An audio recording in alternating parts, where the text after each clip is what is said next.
The year was 218 BC. There was a commander who had sworn to change the course of history. Years later, he would be remembered as one of history's most courageous and intelligent commanders. He gathered his army, prepared his war elephants, and set out on an impossible journey. Crossing the Alps, he challenged Rome with his elephants. That commander's name was Hannibal Barca. His struggle against Rome became one of the greatest lessons in military strategy throughout history. Today, we will witness the rivalry between Carthage and Rome, Hannibal's tactics, and their epic struggle against each other, namely the Second Punic War. So, how would Rome's invincible legions resist a commander's ingenious tactics and war elephants? Let's see together.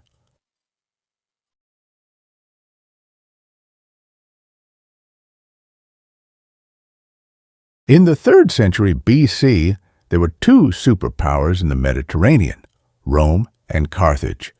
Rome was a rising land power on the Italian peninsula. Carthage, located in present-day Tunisia, was a maritime empire controlling trade routes. Carthage, originally a Phoenician colony, was a city-state that maintained friendly relations with Rome from the late 6th century BC onwards. However, as the Carthaginians grew in power and influence, particularly in the field of trade, their impact in the western Mediterranean did not escape Rome's attention. The Romans' efforts to establish dominance in southern Italy provoked a reaction from the Carthaginians, who had colonies there. Thus, as the political and economic interests of both states were harmed, conflict became inevitable. Taking advantage of a dispute between the cities of Messina and Syracuse in Sicily, Carthage sent a fleet to the region in 264 BC, joining the conflict and establishing a military base on the island. This posed a threat to Rome. The two civilizations were fiercely competing for dominance in the Mediterranean. This rivalry began with the First Punic War. This war is a video topic in itself, but we will skip that part for now. At the end of the war, Carthage was defeated, lost Sicily, and was forced to pay heavy reparations. This was an unforgettable shame for Hannibal's family. The defeat left Carthaginian general Hamilcar Barca with great anger. According to legend, Hamilcar made his 9-year-old son Hannibal swear that he would never be a friend to Rome. Hannibal would never forget this oath throughout his life.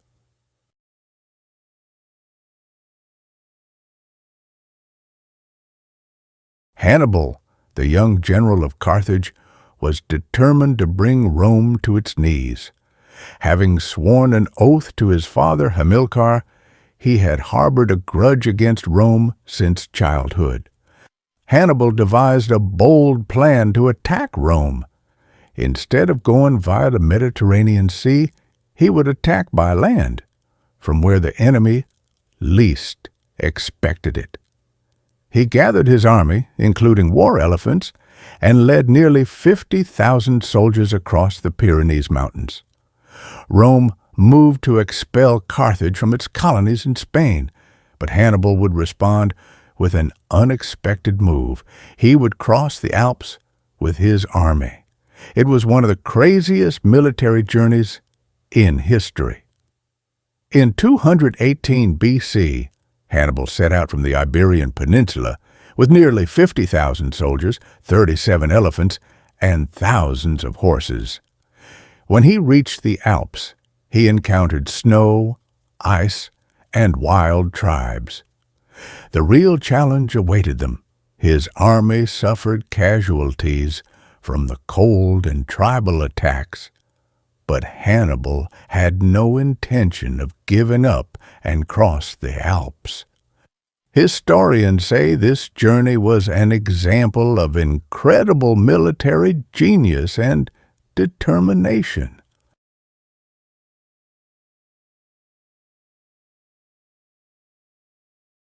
Rome had never expected such a daring attack. The army that crossed the Alps caught Rome unprepared. After landing in Italy, Hannibal won a series of crushing victories against generals who underestimated Rome's power. Hannibal's genius lay in his tactics. He used feigned retreats to lure the enemy, then destroyed them with sudden attacks. His elephants were a weapon of terror, used both to demoralize and break enemy lines. At the Battle of Trebia, he wore down the enemy before the battle even began by waiting with his army on the opposite bank of a cold river. Then, at Lake Trasimene, he ambushed the Roman legions and nearly annihilated their army. These defeats caused great panic and fear in Rome. The real big battle would be at Cannae.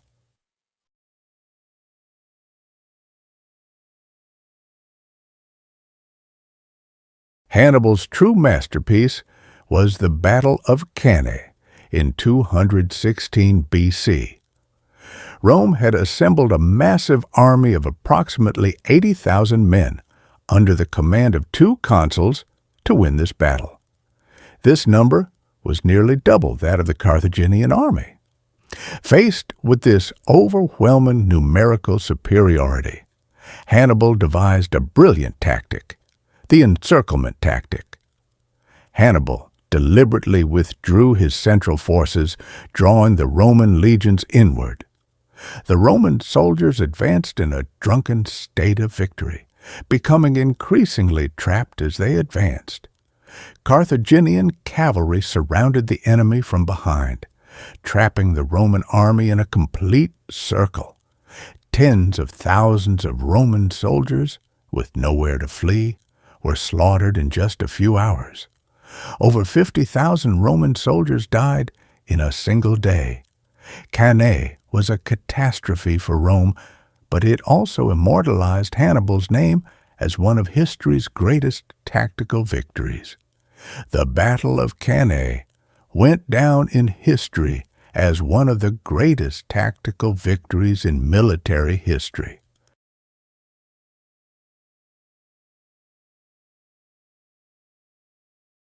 Everyone thought Rome would fall. However, Rome did not surrender as Hannibal had expected. Rome adopted a new strategy. They would avoid direct combat and cut off Hannibal's supply lines. This strategy was called the Fabian tactics, meaning to wear down the enemy slowly. Meanwhile, Rome appointed a young and talented general named Publius Cornelius Scipio. Instead of fighting in Italy, Scipio attacked Carthage to lure Hannibal onto his own territory. This clever move forced Hannibal to abandon Italy and defend his homeland. The two geniuses faced each other in the Battle of Zama in 202 BC. Hannibal had lost all of his experienced war elephants that had crossed the Alps in Italy. The elephants in his army had been brought from Africa. Scipio knew that elephants could only charge forward, so he left wide gaps between his soldiers' ranks for the elephants to pass through.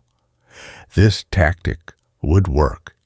This time, Rome managed to defeat Hannibal by using an effective tactic against the elephants and deploying its cavalry correctly, bringing Carthage to its knees. Rome had not only survived, but had also become the undisputed power in the Mediterranean. This was what made Rome never giving up.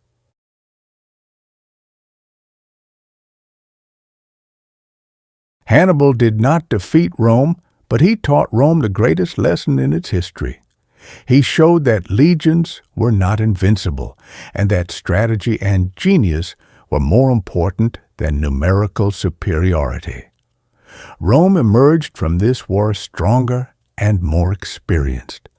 Most importantly, it realized that it could counterbalance the military genius of its enemies with its own engineering genius. Rome realized what kept the Roman Empire standing: engineering genius, construction skills, and political will. After this defeat, Rome would become even stronger. Roads, castles, and walls were all built more robustly.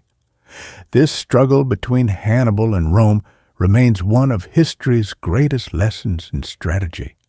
Don't forget to like the video, share your thoughts in the comments, and subscribe to continue exploring Rome's legends.